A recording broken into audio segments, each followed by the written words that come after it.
안녕하십니까. 이번 시간에는 간섭과 편광에 대해서 알아보도록 하겠습니다.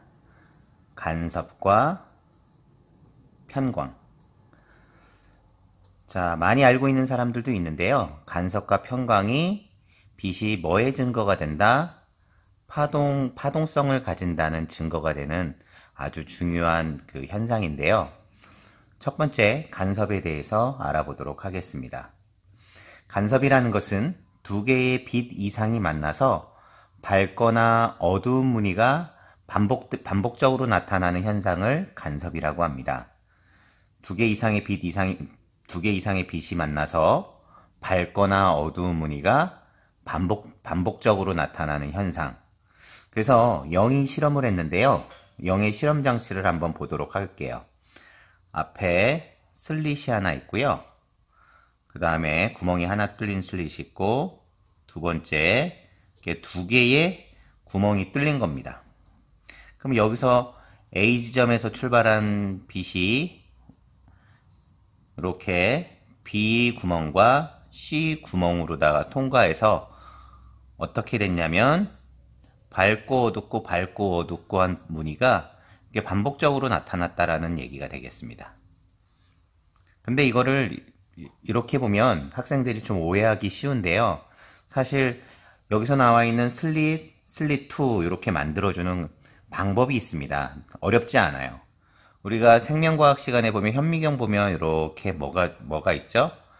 유리판이 있죠? 뭐 슬라이드 글라스라고 하는데 여기다가 이제 검은색 락화로다가 까맣게 칠하는 겁니다.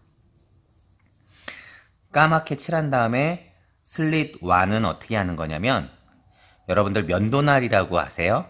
면도날. 뭐 이렇게 생겨가지고서 이제 있는데 칼이라고 보시면 돼요. 얇은 칼날이 있는데 이렇게 쭉 굳어진 페인트 위, 락화 위에 이렇게 하나를 딱 하면 이렇게 슬릿 1이 만들어지는 거고요. 슬릿 2는 면도날 2장을 붙이는 겁니다. 붙여가지고 만들어진 거에 찍 한번 이렇게 그는 거예요. 그러면 지금 이렇게 보면 길이가 D라고 되어 있는데 여기와 여기, 그러니까 면도날 한 장과 다른 한 장이 이렇게 두 줄이 그어지는데 요 사이의 거리가 어떻게 될까요? 정말 짧은 거리가 되는 겁니다. 그래서 슬릿 1은 면도날 한 장으로 긋고요. 슬릿 2는 두 장을 그어가지고서 하는 겁니다. 레이저가 개발된 지금은 슬릿 1이 필요가 없어요. 아까도 얘기했지만 그 면도날 두 장을 갖다 붙였으니까 요 사이의 폭은 어마어마하게 작잖아요. 여기다가 레이저 포인터로 빨간색을 하면 빛이 통과돼서 지금 이렇게 나온 밝고 어둡고 한 이런 무늬가 쉽게 구해줄 수가 있습니다. 근데 영이 살았던 시기는 레이저가 없었단 말이에요. 그래서 어떻게 됐냐면 슬릿 1이 필요했습니다. 슬릿 1은 어떤 역할을 해주는 거냐면 슬릿 1에서 통과된 빛이 퍼져서 B와 C에 도착하면 B와 C에서 만들어져서 다시금 가는 이 빛들은 뭐가 같은 거가 되는 거냐면 위상이 같은 빛이 만들어집니다. B하고 C. 그래서 B하고 C에서 위상이 같은 빛이 만들어져서 이런 간섭 무늬가 나타납니다. 자, 위상이라는 개념이 좀 어렵습니다. 페이스라고 하는데요. 그냥 쉽게 말하면 위치와 상태의 준말이라고 보시면 돼요. 위치와 상태의 준말. 우리가 위상이라는 걸 여러분들은 이미 쓰고 있습니다. 어떤 거에서 쓰고 있었냐면 혹시 중학교 때 이거 배웠던 거 기억나나요? 기역자 달은 초승달, 그 다음에 상현달, 그 다음에 보름달, 하현달, 니은자 달은 금음달 이렇게 가는데 이걸 무슨 변화라고 했어요? 달의 위상 변화라고 우리가 써왔었고요. 그러니까 위상이라는 말을 갖다 우리가 써왔다는 얘기가 되는 거죠. 우리나라 보면 어떻게 되냐면 우리나라 전기와 60Hz다. 이건 뭐냐면 1초에 몇 번 반복되는 것이다. 60번 반복이 되는 거에 그 의미가 되는 거죠. 이렇게 주기적인 운동에서 이제 쓰인단 말이에요. 주기적인 모양의 변화, 주기적으로 이렇게 변화했을 때 위상이라는 말을 쓰는데, 이렇게 주기적 변화가 나타나는 게 뭐가 있겠어요? 파동이라는 게 주기적 변화가 나타나겠죠. 높았다가 낮았다가, 높았다가 낮았다가, 이렇게 높고 낮음이 이렇게 반복이 되는데, 어디쯤에 있는가, 그 높고 낮음이 어디쯤에 있는지, 그러니까 그것이 각도일 수도 있고 위치가 될 수도 있는 거죠. 그래서 보통 위상이라고 할 때는 첫 시작점의 각도 또는 어느 한순간의 위치, 그러니까 그 위치가 어디쯤에 있는지를 나타내는 게 위상입니다. 그러면 B와 C의 위상이 같다는 얘기는 출발점의 위치가 같다는 얘기가 되는 거죠. 뭐 마루면 마루, 골이면 골. 그래서 출발점의 위치가 같아서 그 출발점의 위치를 각도로 표시할 수도 있고 위치로 표시할 수 있는데, 보통 우리 파동에선 각도로 표시하죠. 뭐 파이다, 2파이다 이렇게 라디안 단위로 쓰게 되는데, B와 C에서 출발한 위치의 각도가 똑같다는 얘기죠. 그래서 어떻게 되냐면 그걸 보통 우리가 결이 맞게 만들어주는 거죠. A의 역할은 뭐다? B하고 C에서 만들어서 이제 여기서 만들어져서 빛이 나아가게 되는데, 위상이 같은 빛, 다시 말하면 결이 맞게 맞춰주는 역할을 A의 역할을 해주는 거죠. 근데 요즘 레이저가 개발돼서 A가 없어도 그냥 BC만 만들어져서 실험을 해도 레이저라는 게 순간적으로 결이 맞는 빛, 다시 말하면 위상이 같은 빛들이 한꺼번에 나가는 걸 레이저라고 하는데, 그 레이저를 쓰면 이런 밝고 어둡고한 그 간섭 무늬가 나타납니다. 결론적으로 말하면 지금 여기서 이렇게 좀 그려보면 어떻게 그릴 수 있냐면, 어느 임의의 지점에서 이렇게 L1이라는 경로로 가고 여기는 L2라는 그 경로로 가면 L1하고 L2가 어떻게 돼요? 간 거리가 달라지죠?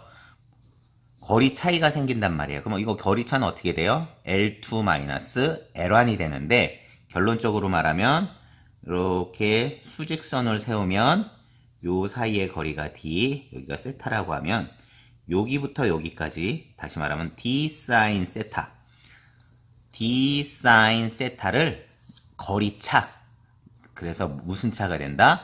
경로차라는 말을 써주게 됩니다. 선생님, 이거 직각삼각형 그리면 L1하고 L2가 요것도 직각삼각형이니까 길이가 다르지 않을까요? L1하고 L2가 같아서 까부셔져서 D sin 세타가 경로차라고 하면 그게 경로차가 아닐까요? 이렇게 얘기할 수 있는데, 아까도 얘기했지만 요 구멍하고 요 구멍은 뭘로 만들어준다라고 했어요? 면도날 2장을 겹쳐져서 만들죠? 그러니까 사실 이건 어마어마하게 가까운 거리입니다. 어마어마하게 가까운 거리니까 L1하고 L2를 뭐 할 수 있다라는 얘기야? 근사적으로 같다라고 볼 수 있는 거죠. 자, L1하고 L2를 근사적으로 같다. 그래서 경로차를 D sin 세타로 놓는다. 그래서 경로차 D sin 세타가 반파장의 짝수배가 됐을 때는 보강 간섭, 그 다음에 D sin 세타가 반파장의 홀수배가 됐을 때는 무슨 간섭이 일어난다? 상세 간섭이 일어난다라는 게 여러분들이 이제 결론적으로 알게 되는 사실이 되겠습니다. 자, 그러면 여기서 밝은색 무늬와 밝은색 무늬, 그 다음에 어두운색 무늬와 어두운색 무늬 사이의 간격을 알 수 있겠죠? 그러면 아까도 얘기했지만 D sin 세타에서 밝은색 무늬로다가 계산해도 되고 어두운 색으로 해도 되겠습니다. 어두운 색으로 해볼까요? 그러면 첫 번째가 어두운 색은 M 대신 얼마를 넣어주면 되는 거가 되겠죠? 그냥 2분의 람다가 바로 첫 번째 어두운 무늬가 되겠죠? 자, 두 번째 어두운 무늬는 어떻게 될까요? D sin 세타가 어떻게 된다? 2분의 3람다가 됩니다. 그런데 여기서 그림을 그리면 요 D sin 세타를 이렇게 그리는데, 자, 이렇게 그렸어요. 그럼 여기서 요가 세타가 되는데 요 삼각형을 그릴 수 있겠죠. 요 삼각형의 여기가 세타가 된다. 그러면 요 길이가 L이 되니까, 자, 우리가 각으로다가 하면 사인 그래프는 이렇게 되고, 탄젠트 그래프는 어떻게 돼요? 이렇게 되죠. 요 작은 각에서는 사인 세타 값하고 무슨 값이 거의 일정하다? 탄젠트 세타 값이 거의 일정합니다. 그래서 이걸 어떻게 쓸 수 있냐면, D 탄젠트 세타는 2분의 람다라고 쓸 수 있는 거예요. 그럼 첫 번째 무늬까지의 거리를 y1이라고 하면 탄젠트 세타는 세타가 바라보는 게 뭐가 되죠? 네, 그렇습니다. 그 높이가 되니까 이걸 다시 쓰면 d L분의 y1은 2분의 람다가 되는 거죠. 따라서 y1까지의 거리는 어떻게 쓸 수가 있어요? 2d분의 L 람다. 그 다음에 두 번째 어두운 무늬까지는 d분의 L, y2는 2분의 3람다가 되는 거죠. 따라서 y2는 어떻게 되죠? 2d분의 3L 람다가 되는 겁니다. 그러면 여기서는 지금 첫 번째 극대, 두 번째 극대인데 저는 여기서 어두운 무늬로 계산했었어요. 그럼 무늬 사이의 간격 델타 y는 뭐 마이너스 뭐가 될까요? y2 마이너스 y1이 되니까 어떻게 되죠? d분의 L 람다가 됩니다. 그러니까 무늬 사이의 간격이 아까 이렇게 요 슬릿 사이의 간격이 크면 좁아지고요. 작으면 커지게 됩니다. 그 다음에 스크린까지의 거리가 멀어지면 어떻게 된다? 스크린까지의 거리가 멀어지면 무늬가 넓어진다. 그 다음에 사용한 빛의 파장이 커질수록 사용한 빛의 파장이 커질수록 무늬 사이의 간격이 넓어지게 됩니다. 따라서 무늬 사이의 간격은 슬릿의 폭이 작을수록 스크린까지 거리가 멀수록 파장이 길수록 무늬 사이의 간격이 커지게 됩니다.